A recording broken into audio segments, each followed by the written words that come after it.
What's the story? This is Dusty Residence. We got here Bradshaw, who's the MC, myself, the beat maker, and Carl here that mixes and masters our stuff and occasionally contributes to the production credits as well and the projects that we do. No, anything that you do in independent music, you're gonna lose money at the end of the day. So yeah, it's just about. It's really a hobby, like.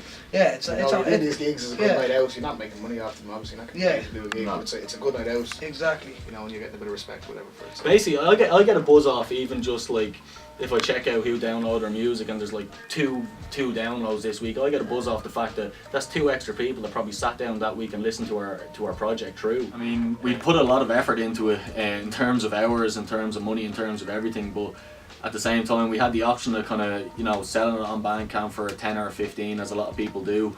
But I was kind of all for that, as in, if art is good enough, I feel you should pay for it, you know what I mean? I might be a minority, but we ended up opting just to give it for a free release. That might be the difference between getting 200 people listening to it and 50 people listening to it if there's a tenner charge on it, so we thought we'd bite the bullet. Whatever ventures we make in music is always made at a loss for the most part, We wouldn't mind breaking even every now and then, but it was all distributed, all primarily through Bandcamp, yeah.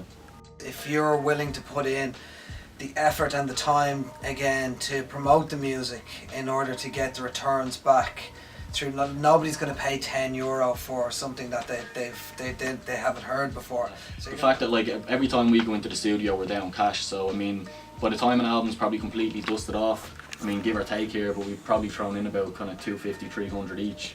There has recently been, I think, 1 or 2 artists that have been signed to labels, like nothing big, but they've been signed to 1 or 2 labels. Now that label back in, I don't even know what it means, whether it's literally just to be able to say I'm on so and so record label.